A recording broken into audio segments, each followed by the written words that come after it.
Hello and welcome to Movies, Films, and Flicks. I am Mark Hoffmeyer, and joining me is someone that is eating some delicious lemon squares. Zanani Boetas. They taste like ass. Who am I kidding? Which is coincidentally my favorite line of the movie. I love it when she says that. I love Gail in this movie, Mark. I feel like she's actually the main center character. She just drives it all. She's got like the character arc from, oh gosh, like she's not this journalist, most important, most valuable person anymore, and she's trying to find her way, and like Dewey is now like what, higher ranked than her basically, and she's like, oh, what is happening? And her whole thing with Deputy Judy is just, yeah, I love it. I think my two favorite lines in this movie are "Your lemon squares taste like ass," because it's a beautiful line, and then when Jill tells Courtney Cox, she's like, "Get your skinny ass over here." And that was improv on set. So I was listening to the commentary, and Emma Roberts improv that. And after they were done, I know you probably know this story, but I love that Courtney Cox went up to Emma Roberts and was like, "Thank you for that. That was really nice." So Courtney Cox loved that Emma Roberts told her to get her skinny ass over here. Like that's I just love so that. cool. And okay, so we started with Scream 5. Now we're on Scream. Wait, we started with Scream 2022, and now we're on Scream 4. And Cream. what like 4 Cream? And For cream. 4 Cream. And what I just want to ask you some questions about this movie. And this movie for me has grown, and I've when I first watched it in 2011, I was like, it's cool. But now I kind of love it. But it's interesting. I understand the 61% Rotten Tomato score. I understand the 6.2 IMDb score. It made the least amount of money of all the Scream films because I think, okay, three things. It came out in 2011 when the remake craze was really waning at this time. It kicked off, with The Ring, and then Texas Chainsaw Massacre in 03, 04, and then everything, just every property that people could get their hands on were remaking. So then, of course, that's great fodder for the Scream franchise. But I think when it came out, everyone was kind of tired of that sort of horror. And this is before the A24 stuff. This is like as Insidious was kicking off. We were kind of moving into a new type of horror. So I think it had that working against it. And another one is, I think this franchise, between Kirby and Jill, and I really like Gale, I think this film has three really strong characters. But I also think that there are some really weak characters in this film as well. You have like Olivia, you have Robbie, the boyfriend who, I was watching Dead Meat and the boyfriend doesn't even get a name. He's just the most Nico. He's just the most bland character. Do you think this movie got hurt by like the timing of it and then some kind of weaker characters, if that makes sense? Because I didn't care about them in 2011. I only like Kirby. But I don't know. What do you think? Yeah, no, I agree. I also think I agree with all of that. I think it definitely all of that played, and I think that's the thing. There was a lot of factors playing into it because on top of that, you also had it was the first time that you really had the younger new characters come in. It Ah, was the first movie that with Scream 3, you still had older characters, like they were all the same age and stuff. Now it was like the younger generation coming in. So it was the first movie that did that, which was totally different from the first three. You had less of Sydney. mm-hmm. Sydney wasn't really featured that much in the fourth one. And then you've got, for me, because I feel the same as you, I think we briefly spoke about it once, is, no, like the first time I saw it, I was kind of like, okay. But now I love it. Every time I watch it, I love it more and more. It actually ages pretty well. Because I think back then, the whole angle of the technology and what the kids are going to do with it now, and like, streaming, live streaming, like murders, and everything is just streaming. And I think back then it was kind of an eye roll, the whole thing about being Insta Yeah. famous, the fame angle of these young people. Where now that's like totally like just every other day and every second person. So, like I say, it actually aged pretty well. I think back then we were kind of tired of the hype of it all. And to see it play out in a movie didn't feel, I don't know, like, yeah, I think the reaction to it was different than it is now. It just works it works well now because we're so used to it. I don't know. No, The it's a fame good angle point. got to me initially. I was like, "Ugh, really?" But now it's like, well, yeah, and it's a pretty Scream angle. So, I thought, yeah, I love the movie now. It's like you say, it grows on you. Oh, it really Um, does. Kirby's the yeah. best. We love Kirby. Team Kirby. I when I watched it again last night, I at the end was like, for me, Kirby is the new Sydney. Because Kirby is badass. Hmm. Kirby fell for the guy. Like you could so see when Charlie stabbed her there in the end, her eyes, and when she said Charlie, like she was really gutted and wrecked about like the Literally? fact that he Sorry. he like literally Yeah. like yeah that he did that. I mean, girl's gonna have some lang trust issues after this. And also, did I mention Kirby's just badass? She's like the new Sydney for me. Yeah. Yeah, When she's on the we love couch Kirby. looking at boyfriend with her act, like just staring at him, she's like, "Get out of my." I love her line reading of like, "Get out! Why? Get out of my house! My Like, why are house. you here? Like, what are you doing?" And then when she reads out all the remakes, it's just it's just a super cool character. And I think Hayden, you know what's Yeah. interesting about her performance in this?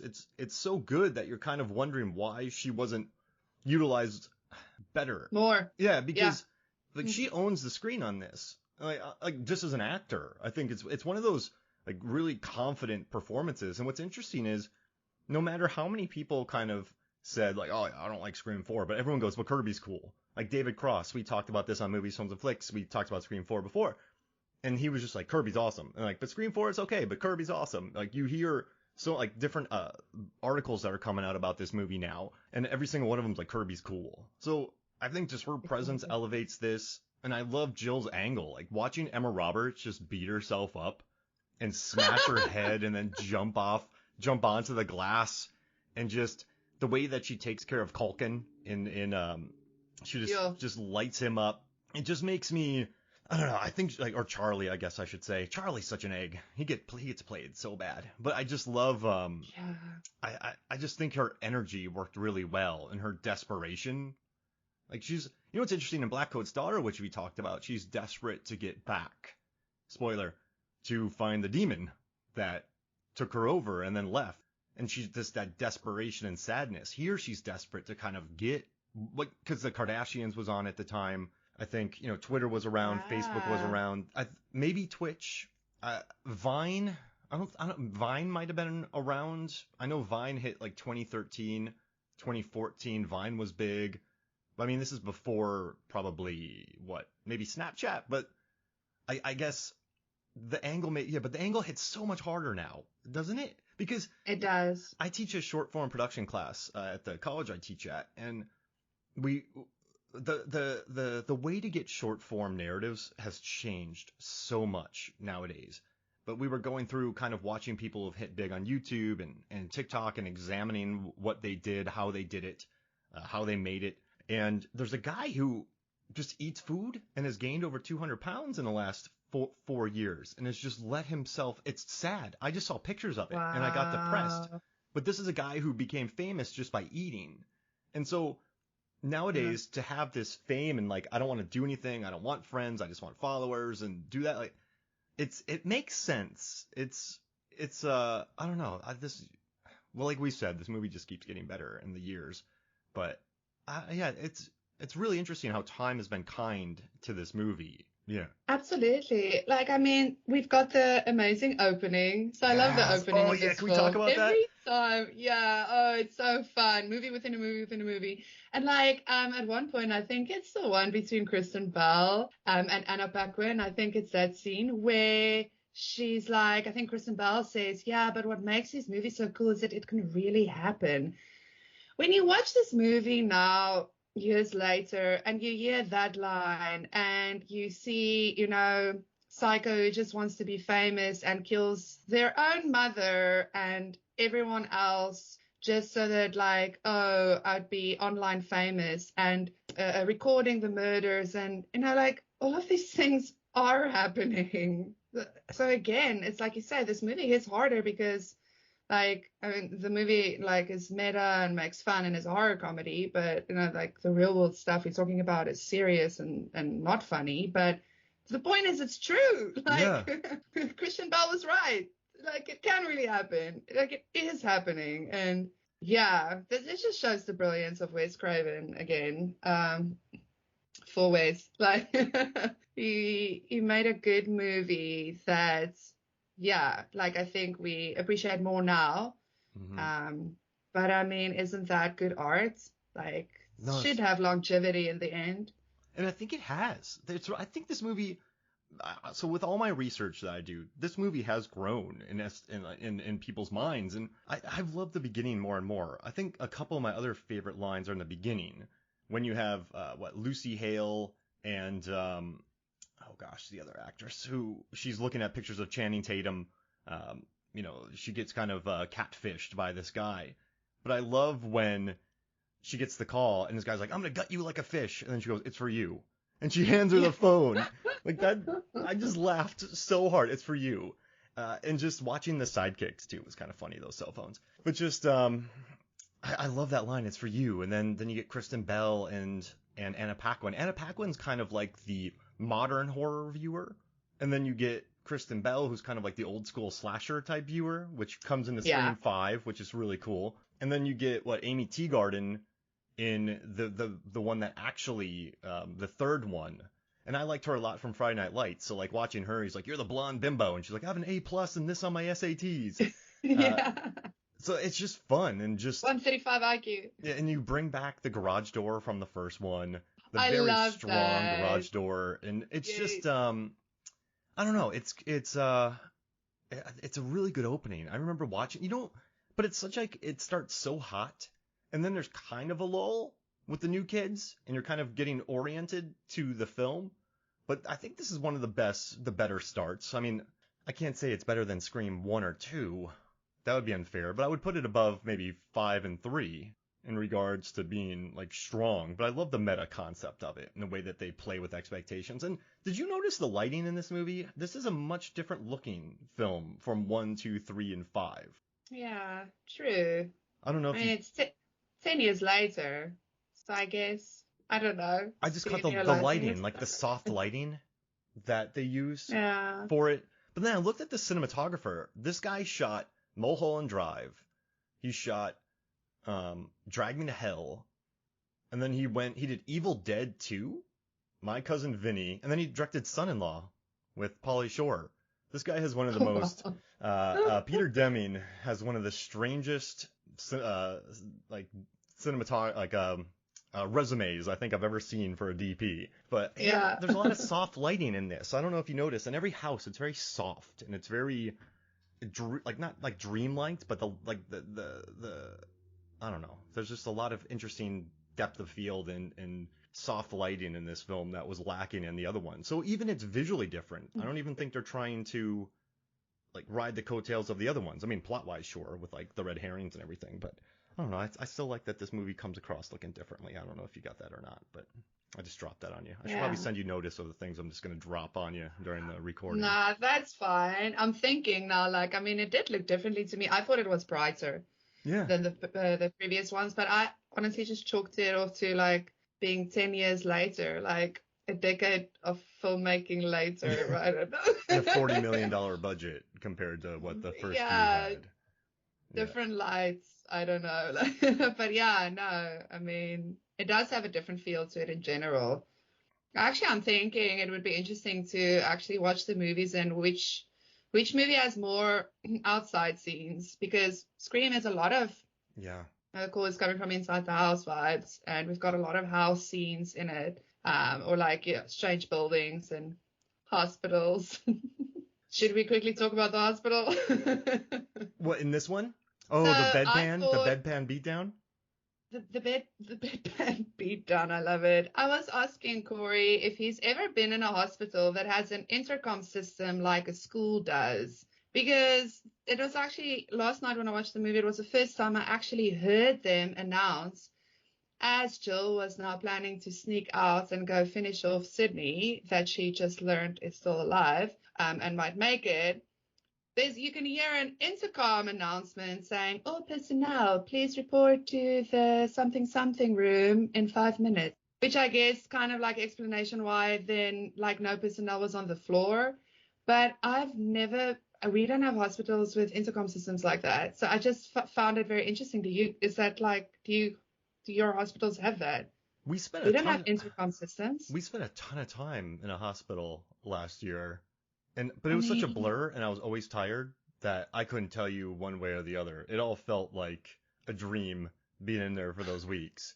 So I couldn't tell you, but I do think intercom systems do make sense because I've worked in during film productions, I've worked in hospitals, and they're so dense and they're so like concrete that walkies didn't travel far.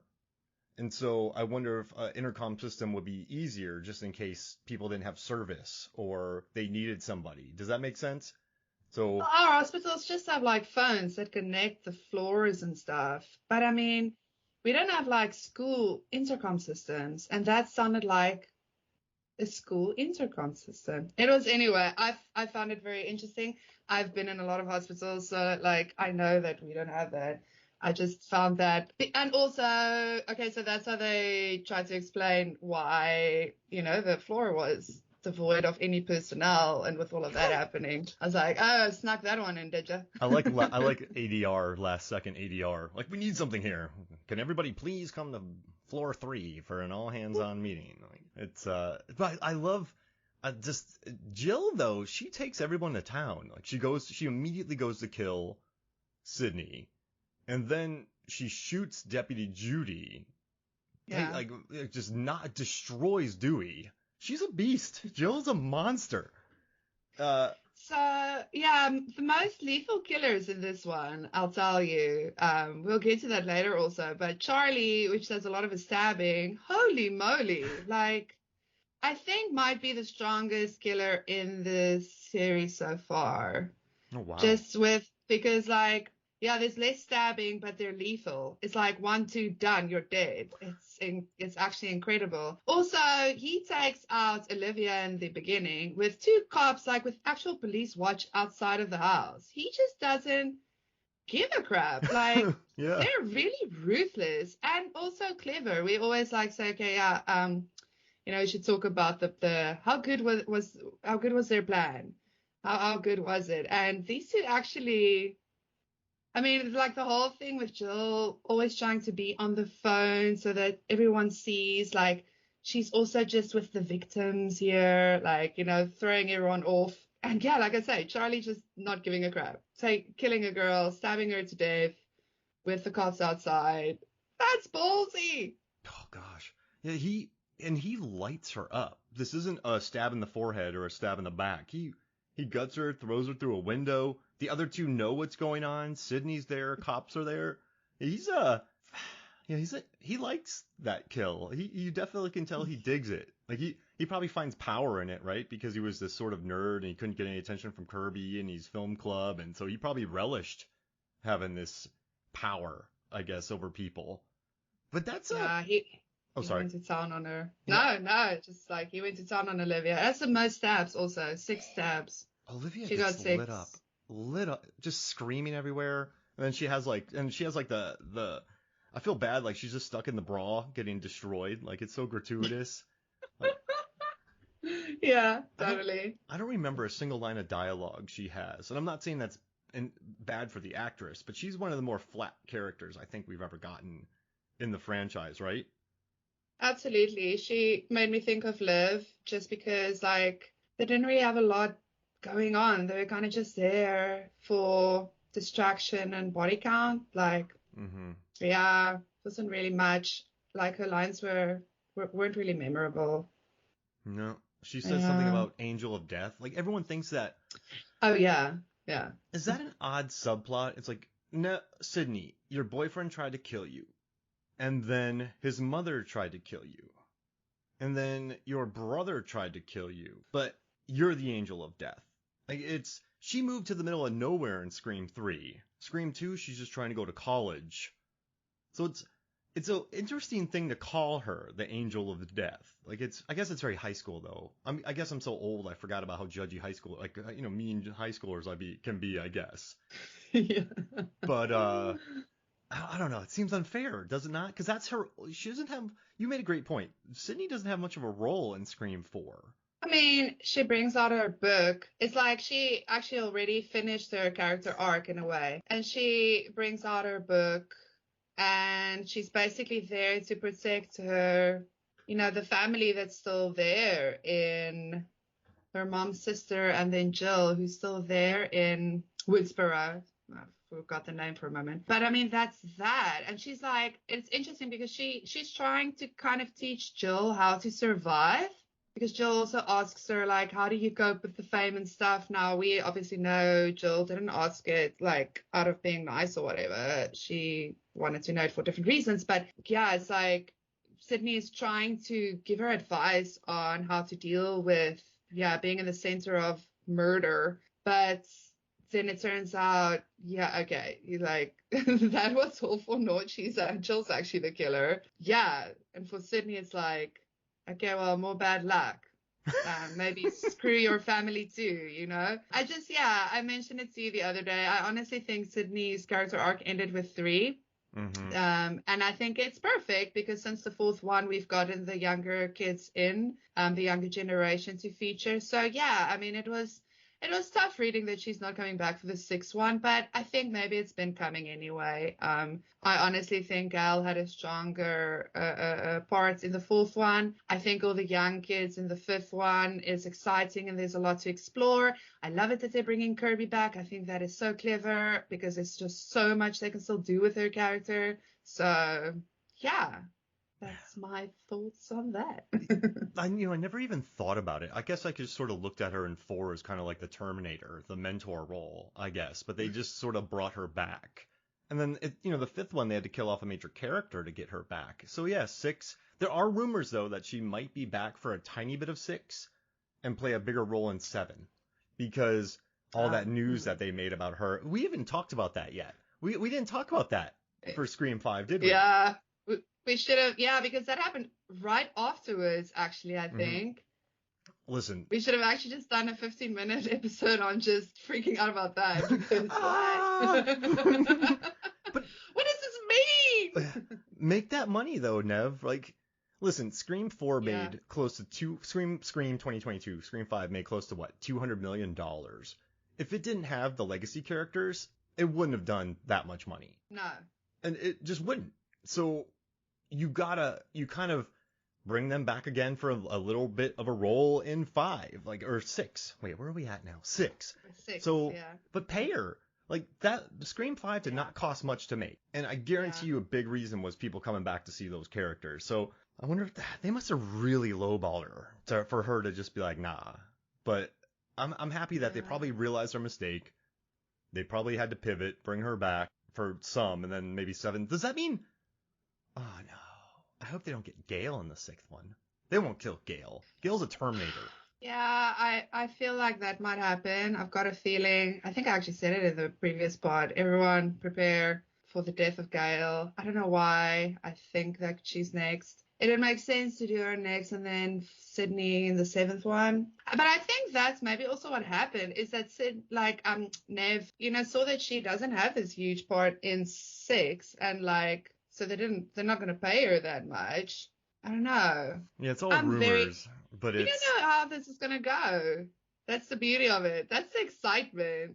You have no idea how Scream 6 is going to play out. Will Flamethrower Ghostface be back? I do hope so. Will they talk more about Stab 5's time travel plot that we learn in Scream 4 about? That makes me so happy that there's time travel. It's just... Right?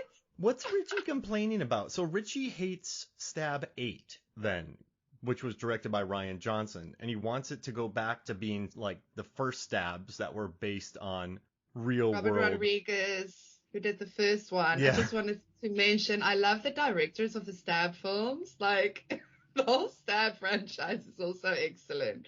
Yeah. But anyway, yeah. We need to do an April Fool's Day post or something on the Stab franchise. I'll make up some weird data about it.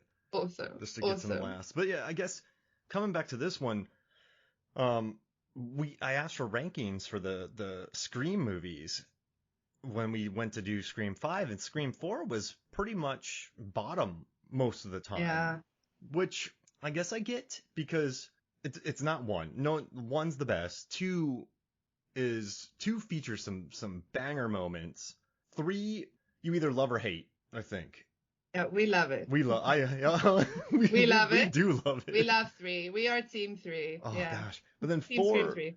4 doesn't have the weirdness of 3. Team 3 cream. 3 cream? Scream 3. Wait, 3? Team 3 cream. Yeah, Team 3 cream. We need that for. That sounds wrong. We need a shirt, Team 3 cream. Oh yeah, let's print shirts. April Fools. There we go. And then I guess 4 though, it doesn't have the weirdness of 3. So it doesn't, and then it doesn't have the brutality of the Drew Barrymore kill in the first one. And then the second one, it just doesn't have, like, when Randy gets killed in the second one, that's a shock. Yeah. That is. Yeah, that was a shocker. Shocking. So it doesn't have the shock value of 2. It doesn't have the weird Parker Posey of 3 cream. It doesn't have the freshness of 1.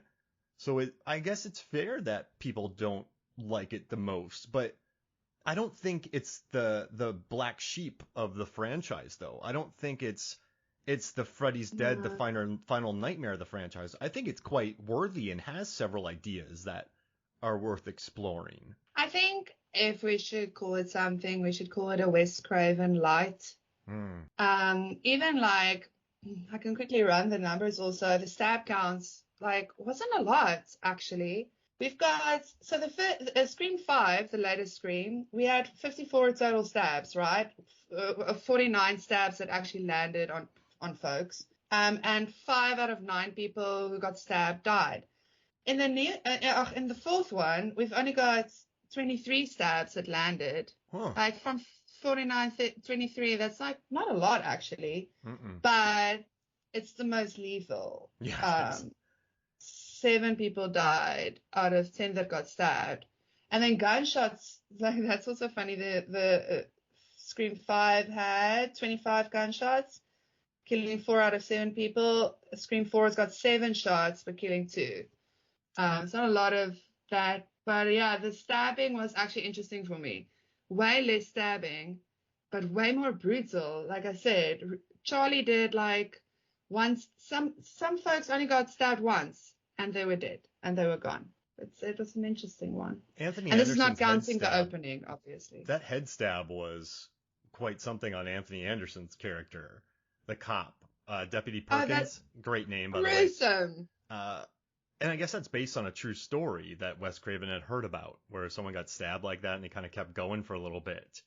And also he was a Scream super fan, Anthony Anderson, so he got added into this just because he loved the franchise. I do think that Adam Brody, Deputy Hoss, goes down kind of easy, but yeah, I mean, he is kind of a little, one stab and he's out.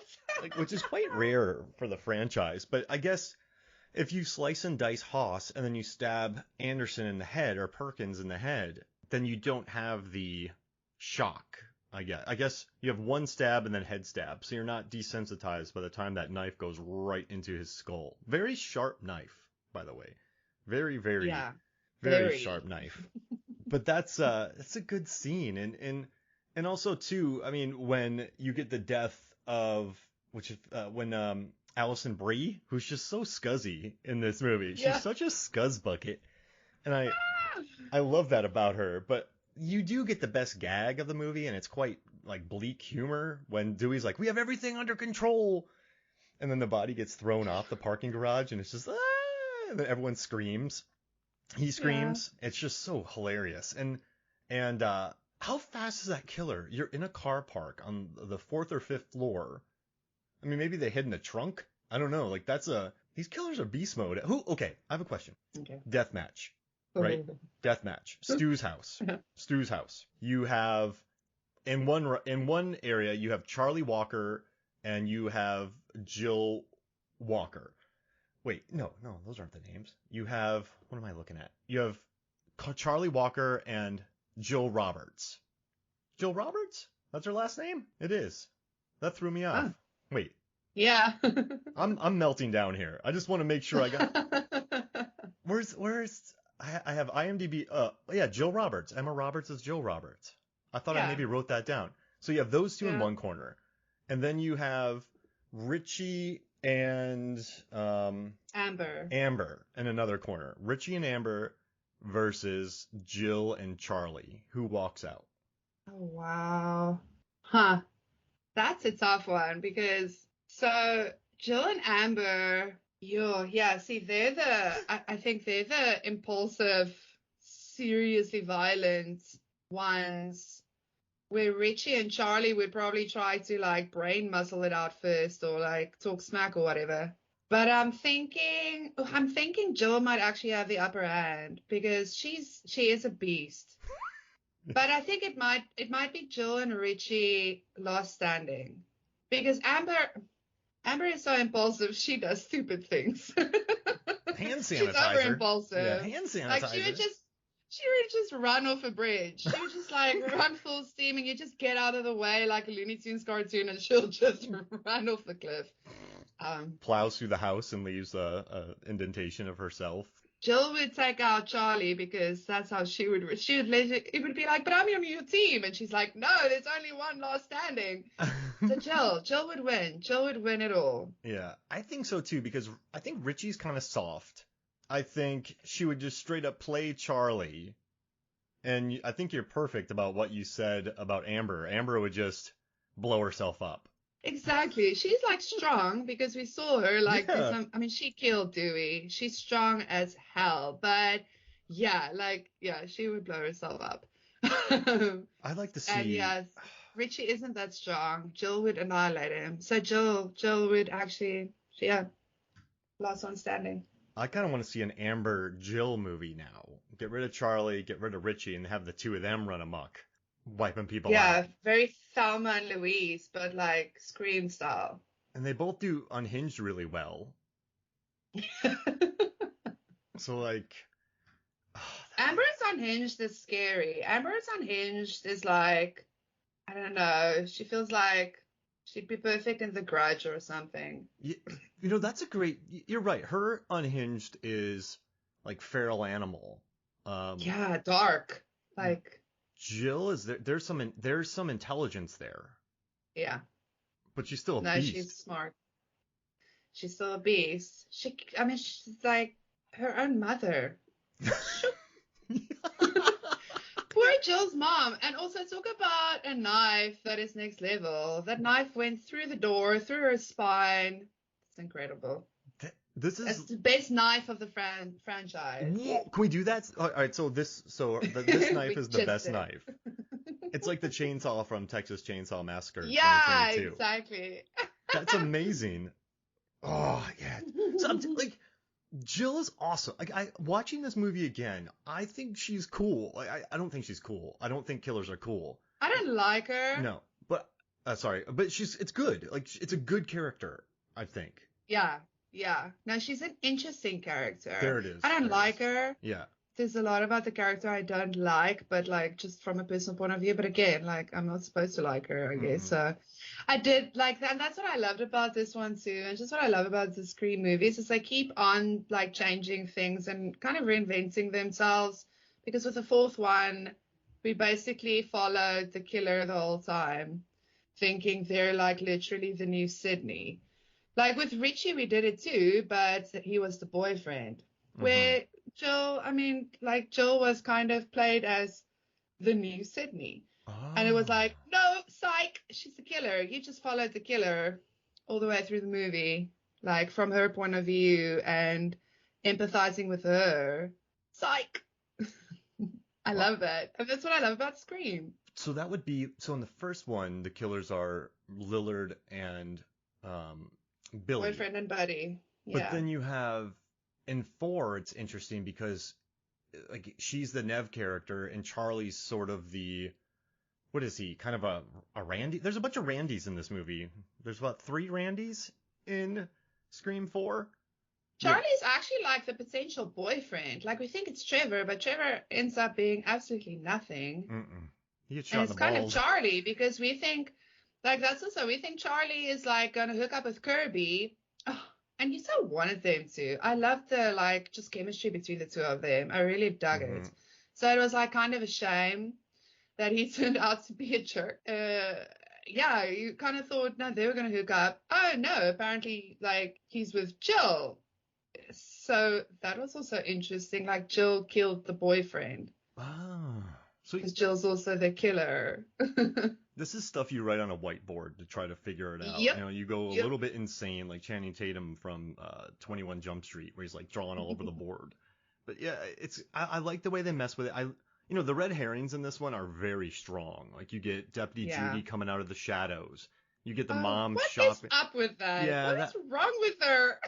I mean, she's a weirdo. Like She's, she's a little she, bit of a homewrecker yeah. too. Oh, I she mean, wants Dewey, and oh, she's not hiding oh. it. Like It was it's what, but a baby daddy? Because I mean, like we didn't know in the fourth one she had a kid, but like how old is Wes in the fifth Scream 5? So she obviously had him already in the fourth one, yeah. So he's about and 7, she's maybe. just like, so she just wants like a daddy for her baby. I'm like, Oh. Deputy Judy, you homewrecker. She's legit too. She's trying. Like this is not overt. Hard. Yeah, there's no subtlety there, and so it's kind of fun that Gail hates her because Yeah, Gail knows. yeah, Gail knows, and I just like her coming out of the shadows. The mom shopping at 11 p.m. at night. You get Joe with the open window. You get the boyfriend coming in. Even I knew the boyfriend was such a nothing. I never thought that he'd be the killer. And No, I'm he not was. hating on the actor. I just think it's just one, maybe too many characters in this that he just sort of fell by the way, like just not an important character, so he just didn't get much time. I mean, he gets shot in the balls though. That's a pretty gnarly. Oh yeah. That's I mean, boyfriend did get shot in the balls. Jeez Louise. But you're right though. Very screen. Gail and Dewey are really good. Dewey's Dewey, but he's trying to be the sheriff. But then he has his wife, who's definitely smarter than him, kind of engaging when he's trying to be the leader. And I feel for both of them. Like he's not getting her involved, Yeah. even though how much they've been through. Like he should keep her involved, but she shouldn't be making him look bad in front of crowds. And I guess it does set him up for Scream 5 and their kind of split that they had. Yeah. And wow, yeah, it does. But it's Yeah. that's interesting thing about working our way backwards. Right? I love that we're doing it Yeah. like this way. I think it's a fresh, actually, way to do it. It's like in screenwriting, they always say, if you want to know if you have a problem with your story, read your script backwards Oh. because it needs to still make sense. So I love that we like doing the Scream movies backwards because it's just a fresh perspective, I think. Like you Yeah. working it back and realizing, oh yeah, this is how they kind of set up the other movie. And they do a good job of it. And I don't know. I like Gail a lot putting her webcams out. It's funny seeing webcams nowadays. Like she's like going around the barn. The one Right. that is kind of crazy though that there are murders in this town. And well, you know what? They're teenagers. Like Yeah. I think we overestimate teenagers sometimes. And I'm not. If you're a teenager listening to this, I was a maniac in my teens. Like I went. Oh, yeah. I would have gone to the party, Oh. right? And so I'm not. Kids would have gone. College kids would have gone. Shoot, adults would have gone to this party. I mean, actually anybody would go. So I don't know why I'm singling out teenagers. But yeah, people would go to this barn party to watch Yeah. these things. So just to watch her with her cameras, and it's fun watching her get back into work because that's a nice callback to Scream 1, her putting her cameras in and just. I love where she arrives at the party and then she wants to like be incognito, so she puts on the Scream mask and she does the little dance and she's such a dork. Yeah. She's such a dork. It's one of my favorite scenes. Oh gosh. I Yeah. love Gail. That is a great moment too. Oh, that makes me so happy. And she puts her cameras Same. out. And do you think that Sydney and Gail, their insides just look like Oh wow. shepherd's pie? Like it's just, it's just Like- Like Tree from Happy Death Day. It's just like wrecked. Oh, like how are yeah. you still alive? Yeah, they analyze the body and they're like, you've been killed 48 times. It's and then Sydney Magic gets blanket. stabbed twice too. Yeah, she gets stabbed twice. No, they get wrecked. It's it's not a Scream movie where those two don't don't get stabbed, I guess. And then they put the magical blankets over them and everyone's healed. It's amazing. I love it.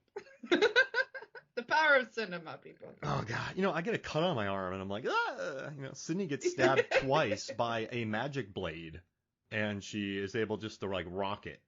So yeah, but that's not what these movies are about. I guess they're more about having fun. But I guess the main thing I want to get out of this episode with you and I is that Scream 4 does have some weak characters, but I just want people to realize there's some really good parts to this movie in here. Absolutely. Like, it's interesting also when I watched it again last night, it does have moments of nostalgia. It's got the shout out to the garage scene in the beginning. It's got the movie club scene that it's reminiscent of Scream 2's film club scene. Like, it's one of my favorite scenes in the movie is where Alison Brie's character meets Gail for the first time, and she geeks out. And at one point she's like, "You were my 90s." Oh yeah. I love it.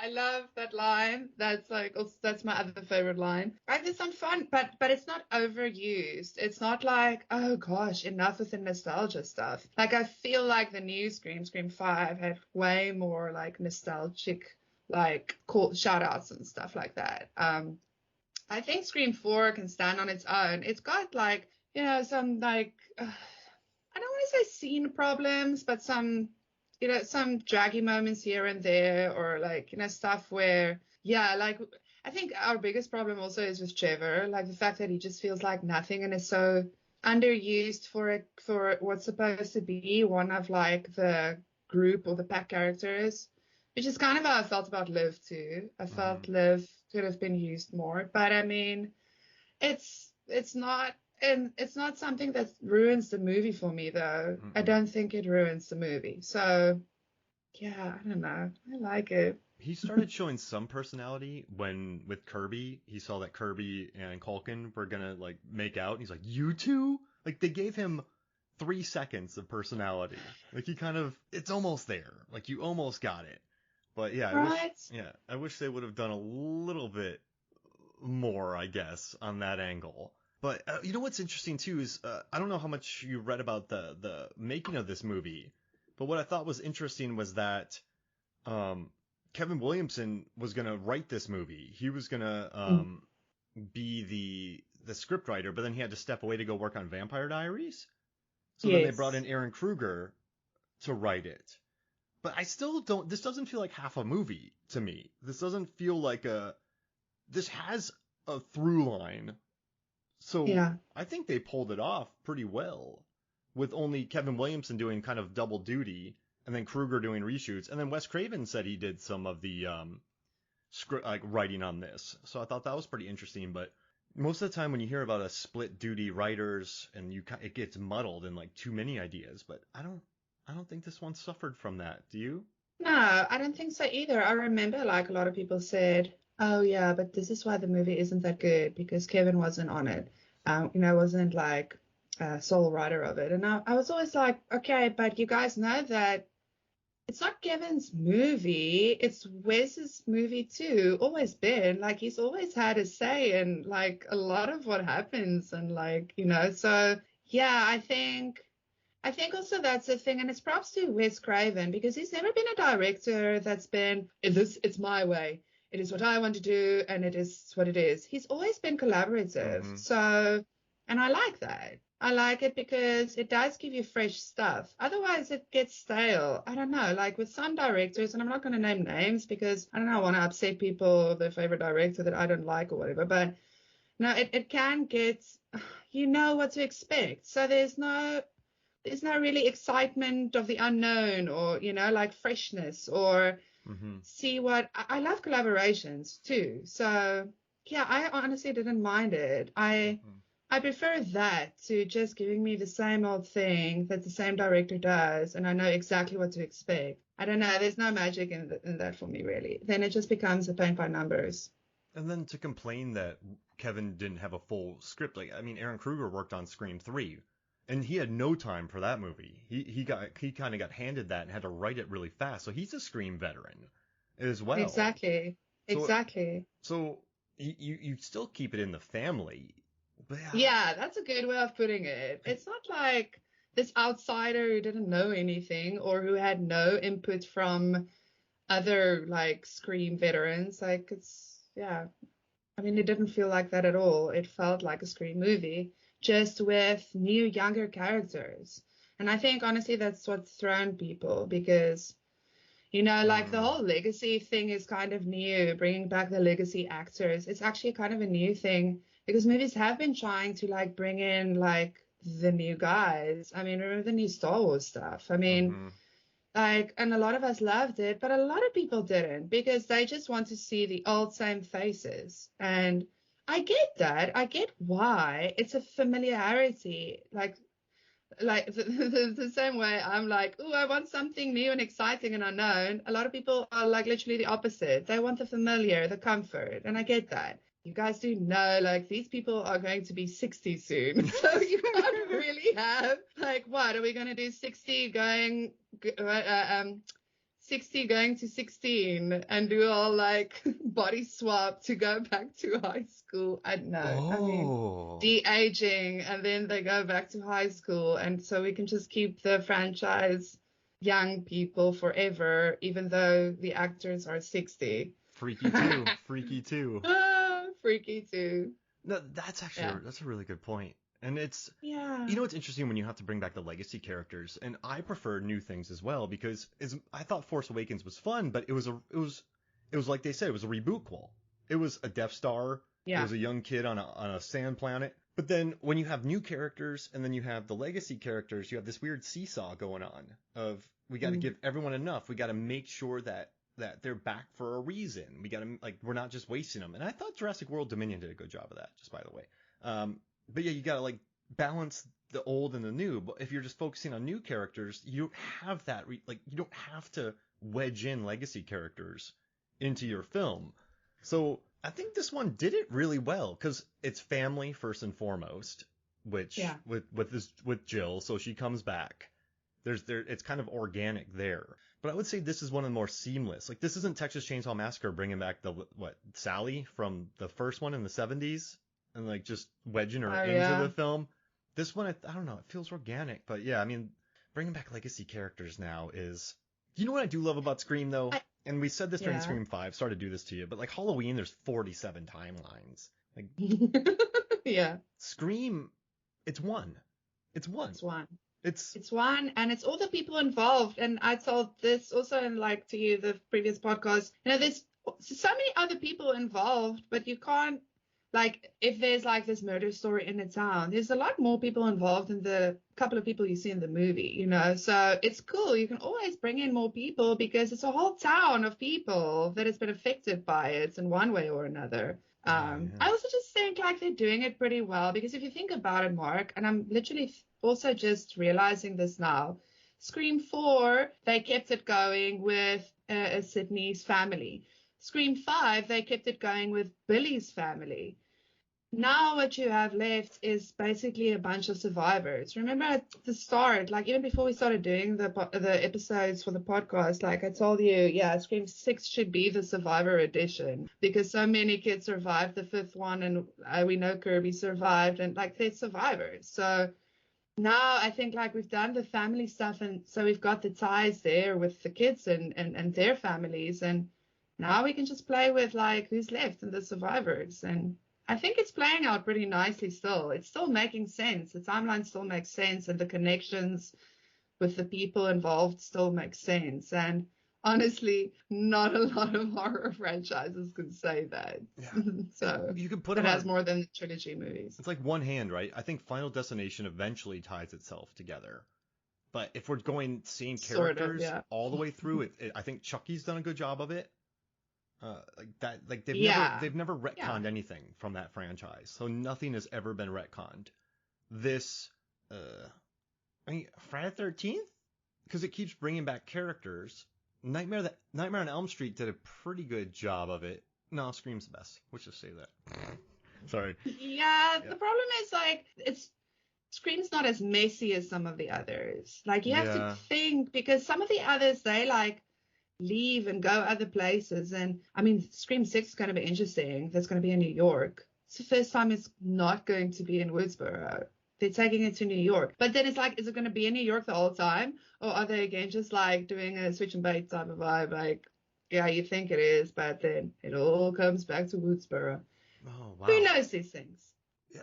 I mean, yeah. I mean, why? I want a different location because you gotta get away. Like you know what the problem is with a lot of these franchises is that Jurassic Park, you gotta keep going back to the park.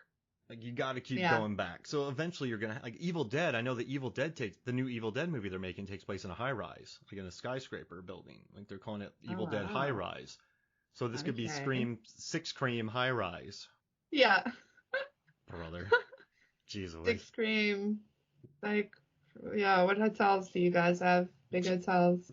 Just the Radisson. Hilton, yeah, or just do the Six Scream Craven Hilton. hotels, Yeah. Yeah. yeah, Just go with that. or the Williamson But I Suites, mean, Scream 3 actually took it out in the yeah, sense that California, it took it to the film studios. Scream 3 was in the film studios, which I also loved. yeah, Like, how clever.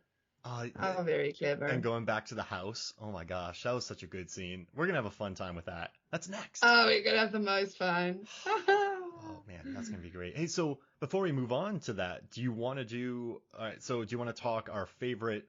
We said our favorite. Oh, and the amount of screams in this one. You Oh, have yeah. it has the 43, so the second lowest of the franchise. So it's Scream, Scream 4, and then you have Scream Mm, 2, Scream 3, then 5 Cream. So it's the second lowest of the franchise. that's interesting. Yeah, it's kind Not a of lot of screams, less stabs. Well, less stabs in the fifth one. I'm counting the stabs as we like do the pod, so I don't know. Maybe it's more than the three, two, or one, but interesting. Do you want to do our Interesting. 5 favorite characters that aren't Gale, Sydney, and Dewey? We'll keep moving. So what we're Oh doing is yeah, our team. Yeah. we're working our way through the franchise, and we always have five characters who aren't a main character, and so we pick 5 from 5 Cream. I just like saying 5 Cream.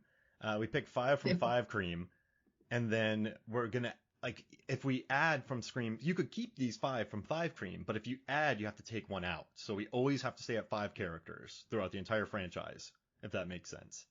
Except for Sydney, Gail, and Dewey. Yeah, except for Yeah. Sydney, Gale, and Dewey. Do you have your 5? Yeah. Okay. So from my 5, I'm obviously gonna take Kirby. I know you're going to, Yep. like, because how can you not take Kirby? I've got Kirby. I'm keeping Chad because I love Chad. I seriously love Chad. I'm keeping Mindy too. I'm keeping the twins. I love my twins from Scream 5. I'm keeping Sam too. I'm keeping my girl Sam. Like, I'm excited to see what she's going to do in the sixth one. I like her. And then I am doing Charlie from Scream 4. Just Ooh. because Charlie, from, like I said, from the stabbing stats, seems to be the most lethal killer of all the killers. So I think, like, yeah, and also he's persuadable. Like, I'm telling you, if stupid Trevor didn't walk in on him and Kirby, something might have happened, and who knows, Charlie might have been persuaded. Because you Ooh. can see that boy is totally persuadable. He just needs the right influence. He just needs some to hang out with Kirby because she's cool. I don't know, maybe he's already far gone, but I don't know. It was just funny, like when I watched it last night again, and he got so mad at Trevor, like he jumped up and stormed out, and then the next scene is all the killing happening again, and I'm like, yeah, what would have happened if him and Kirby just made out, and like, I mean, maybe things would have changed. Maybe he would have said, like, abort the plan. I don't want to do this anymore, Jill. Who Yeah. knows these things? I quit. But he was really mad at Trevor. Like, Trevor spoiled that whole mood. I'm gonna go to So, yeah. jail for a long time. But yeah, she's that'd be interesting. Like he's like, I'm out of this, Jill. She's like, no, you're not. No, you're not. Yeah. But also, like, I mean, Kirby did dodge a bullet there. Ha ha ha ha. Oh, With Charlie. Like, I'm so happy she's coming back. All right, so you got. I I know. like you. You got Kirby, Chad, Mindy, Sam, and Charlie. Yeah. Okay, I'm gonna go Deputy Judy. You love Deputy Judy. Is it the lemon squares? Yeah, it's all lemon squares. It's just I'm Team Girl. I just think Sorry, it's so sorry, Mark. funny that in the 5th one she wanted to wear those athleisure wear and like it's just interesting. Yoga mom. Like, it's just such an interesting decision. Like she wanted that, so I thought that was funny. Kirby, of course. I'm gonna take Jill Roberts because she's a beast. She is. She's a monster. I just dig her. Mindy, you got to keep Mindy. I think Mindy she's basically the Kirby. She's just cool. And I like that. You know what I like about her? Kirby doesn't really feel like a high schooler, but Mindy does. Mindy feels like that. I'm smarter than everybody. She's very smug. Yeah, very smug. But like that's what super smart high schoolers are. I mean, that's what Totally. like super smart people are in general. And I kind of like that. I was like that in varsity. Yeah. So smug. They let her be a kid, and they don't have a big world yet, so you can be smug because you're the smartest kid in your school, but you haven't seen the world. Like the more you see, the less you know. So right now she knows a lot. So I love that about her. And then Richie, because I just think I think they nail the idea of the toxic entitled fan with him. And I haven't seen a toxic fan become a murderer, but he just feels like someone I've seen at a Comic-Con. Oh, like he really does. And I like Jack Quaid being sarcastic in it. He's cool. So those are my 5. But we have so we only have 2 of the same. We have Kirby and Mindy, and then we have 3 different ones. That's fun. Yeah. Nice. And then real quick, I do love the discussion when they talk about the beginning of slashers. And have you ever written a Cracked article about like Peeping Tom or Psycho or Black Christmas or Halloween, or does it even matter? Like, have you ever written about that? Like that argument that people have? Like, the way I see it is Peeping Tom, sure, had the perspective of the killer. Psycho showed a toilet, showed a shower massacre, showed a killer, slasher, literal slashing. Black Christmas kind of stepped it up with the guy in the house, the POV. But I think Halloween is what kicked the door open for slashers. So like any of them could make a case, but I think like I'm not saying like I think Peeping Tom, Psycho, and Black Christmas got on base, like first, second, third base, and then Psycho's all-timer, so I'm not saying it's not a home run, but then Halloween knocked it home, all of them home, if that makes sense. Is that the way you see slashers, the evolution of slashers? I think, I get what you're saying. Like, slashers is always like pushed the, what do you call it, the taboo line. But like, where the early ones was like a little bit slowly, and like, Halloween kind of, knocked the door wide open. Wide open. Yeah. Wide open. Yeah. Yeah. And also made it mainstream. Like, and I guess, I don't know, like the whole mask killer thing also, like, you can't really talk about these slashes without talking about the mask killer, because that is such a thing too. Like, people just really love that. I've written about that, like what makes a horror mask scary. But it's also just like, the funny thing is it basically comes down to, well, if almost every mask is scary, like it just works. It's that hidden evil, the not knowing.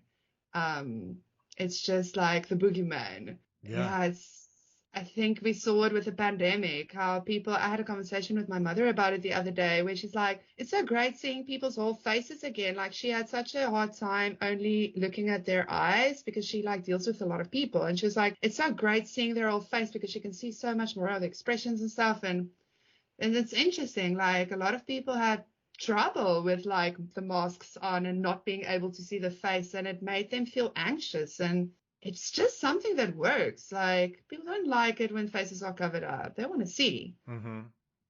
And Halloween sort of Black Christmas was always behind something. I think it was a POV thing. That's what made Black Christmas so. I love Black Christmas. That movie though is so unsettling. It's so good. Sorry to interrupt. Like, I watched that movie and I feel very unsettled. So that's that's not a movie that explodes in the populace, because it dealt with issues in '74. It dealt with issues of abortion. It dealt with just a perverted killer. Like, it really is unsettling. Halloween, though, I know Michael Myers scared people, but you still, it felt more accessible to the public. Exactly. Like, and I mean, with the whole sexual angle also, like, Black Christmas also Mm. had that. Like, I mean, some of the others, but I think Halloween, like, really pushed that too. I think, like, again, like, I mean, slashers, they do tend to push the concept of taboo, because I guess it's just really a concept. It differs so widely. Yeah, it's interesting. It's But fun. I love Scream because Scream talks about all of it. Oh, that's beautiful. And then before we get out of here, your three favorite remakes released since 2000. Since I mean, I did a graph of all the remakes that were remade, and it started with like Ring in 2001. There's three or four, then it jumped all the way to 20 something in 2005. And like we just had so many horror remakes in the early 2000s. So, what are your three favorite horror remakes released since 2000? So I'm going to cheat and just give you four because I realized the three that I took was from like later in the 21st century. But like, yeah, one of my favorites from 2001 was 13 Ghosts. I mean, that's like such a favorite remake. So So like good. bonkers, and also a Matthew Lillard one. And yeah, just fun. I mean, that's everyone's favorite. Like, yeah, crazy remake. But yeah, my three actually, I loved Suspiria. I love the Suspiria remake. I know not everyone dug it, but yeah, I just really enjoyed it. I mean, what's better than like Tilda Swinton playing a character in a movie? Tilda Swinton playing two characters in a movie. And Maya So Goth, good. right? And Yes, like and I, Dakota. I like, oh, and so many scenes, like it's like visual images that I will never forget. That is so just great. I love also the like climatic dance, like in the third act. It's so good. Love Suspiria. I love everything about that movie. Evil Dead. Oh gosh, how great was it to like be excited for another Evil Dead movie, and then it turned out being way more serious, but so good. Like that movie, I was like buckets and buckets and buckets of blood, like Rain. raining down. Like, oh gosh, yeah, no, I loved the whole angle. I love the more serious vibe. I didn't expect it. Oh, And also scenes there that when she goes and like into that bush tree thing. Yeah, I mean, scenes that you will never forget, box but it's cutter. beautiful scenes. It's art. Like I would actually paint that. That is like, it's really beautiful. And then I love the It remake. I did not appreciate the second one, Mm-mm. but I love the first one. I do. Some great moments in there where it comes out of the projector, and yeah, just the kids stuff. Like it, yeah, yeah, I Strong loved it. movie. Real strong Strong movie. Yeah. movie. And they really caught something with that first one. The second one had a hard battle to fight because I didn't like it either. But the first one was a legit horror like phenomena. It made 300 million. Like you're not Yeah, gonna recapture that. They got like a Stand By Me Spielbergian horror slasher vibe that exactly. it's tough, and they somehow caught it. Like J.J. Abrams was jealous of that. Like he wishes Super 8 were that. Sorry, that's bad. Um, all right, so my three are the Fright Night remake. Um, Cool, cool, cool. Yeah. I saw that at a drive-in with Megan, and it just felt like the perfect drive-in movie. David Tennant is hilarious. Oh, I Imogen love Poots him. is Yeah. always good. I mean, Anton Yelchin. I mean, Oh, Colin yeah. Farrell. Favorites. You also have Toni Collette. I mean, just a gigantic Christopher Mintz-Plasse, like a gigantic cast, good humor, good action. It does enough to justify its existence. Vegas makes a lot of sense, right? Because Yeah. it's a commuter town. People come and go. You have Peter Vincent doing shows. Like it's very organic the way that they made that movie. So I'm gonna say that. Piranha Cool. 3D because it's insane, and Alejandra Aja is just a director who I adore. I mean, he made Crawl, which you and I love. He's just Love. it's a movie that like I felt unhealthy watching Piranha 3D. Like that gore scene with the spring breakers is brutal. It's like a French director coming to America and just punching everybody in the face with gore. Yeah, And that is like true. Jerry O'Connell knows what movie he's in. It's like loud and brash and gratuitous and bloody and uh I don't know. It captures like a good just a it's so much gore. Oh my gosh. And then I'll All do the the gore. the crazies. I think. Yeah. Because Love the Crazies remake. it's a good movie. It was a good movie. It was surprisingly a good movie. I actually also read that a lot of people were also surprised that it was that good. Yeah. Like, it worked. It worked. I mean, Timothy Olyphant and Rhoda Mitchell, very good actors. Joe Anderson, very good actor. You have really excellent cinematography. You know that house that Yeah. they burnt down? Do you know this? Have you heard about this?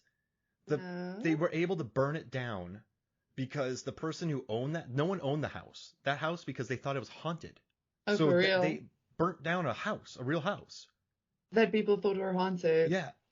It's a win-win. And then like that guy sitting there with the fire in the background, that's one of my favorite 2000s and up shots in a movie. I think it Yeah. looks beautiful. And I think Rhoda Mitchell's like an unheralded horror hero. I really love Timothy Olyphant. I think he's awesome. What's not to love? Oh, So- he's awesome. So yeah, those are my three. And I was thinking 13 Nice. Ghosts, and I'm glad you picked it. So now I don't have to because Yeah, it's both of our wild cards. Yeah, it's thank you. it's the Lillard for sure in that movie.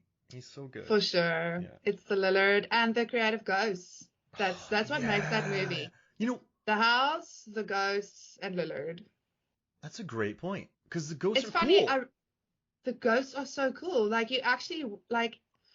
I was like, 13 Ghosts needs a TV show because you need like a whole like episode for every ghost's like backstory. You can do so much cool things with it. Like, it's so fun. And I actually read some like long ago, I read something that someone said, yeah, as soon as Matthew Lillard dies in that film, you kind of stop caring because you don't really care so much about the other characters. No. Like, it feels bad to say it, but I mean, yeah, like a lot of them are just annoying. But yeah, He gets folded in half.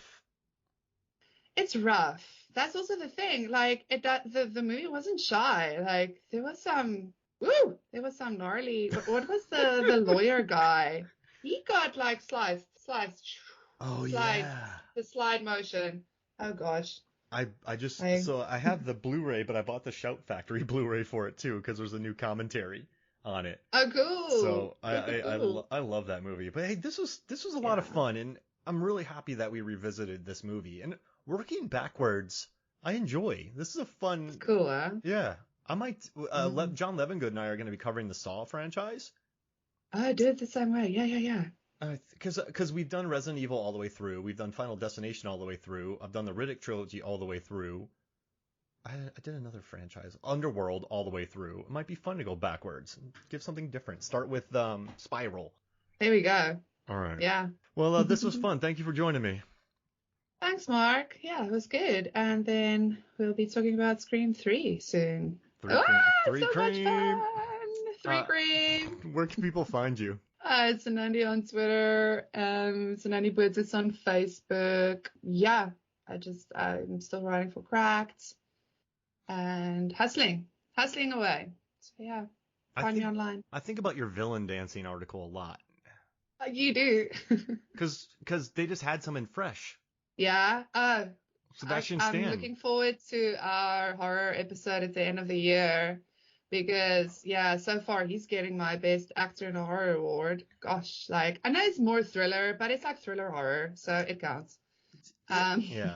I mean, listen, when you feature it's cannibalism, it's horror. Yeah. So Yeah, it's exactly. thriller horror. Yeah. It's thriller horror. It's like, yeah, if someone's like, He's so good and fresh. it's a thriller, Sorry. it's not a horror. Like, come on. It can be both, people. It can Yeah, be both. but that'll be fun. Good dancing in that. Good dancing, yeah. I mean, you know what's interesting though? Megan and I, real quick, we got to get out of here, but real quick, I said last night that Sebastian Stan might have the best villain dancing in a while, and Megan went, "Excuse me, Toby Kebbell, Bloodshot." Yeah, I mean, listen, I can't hear Psycho Killer anymore without seeing Toby Kebbell. And like, actually now I can't hear Psycho Killer the song anymore without dancing like Toby Kebbell. Like, I'm literally imagining I've got one of those big parkas on and I'm like doing like Toby Kebbell moonwalk vibe. Boom, boom, boom, boom, boom. I just need that playing. Boom, boom, boom, boom. Why don't we get more of him like that? He was fun like that. I love Toby Kebbell. Every time I see a movie and he's in it, I'm like, I never knew his name before. Now, like, it's Toby Kebbell, but it was like, oh, this guy, I love him.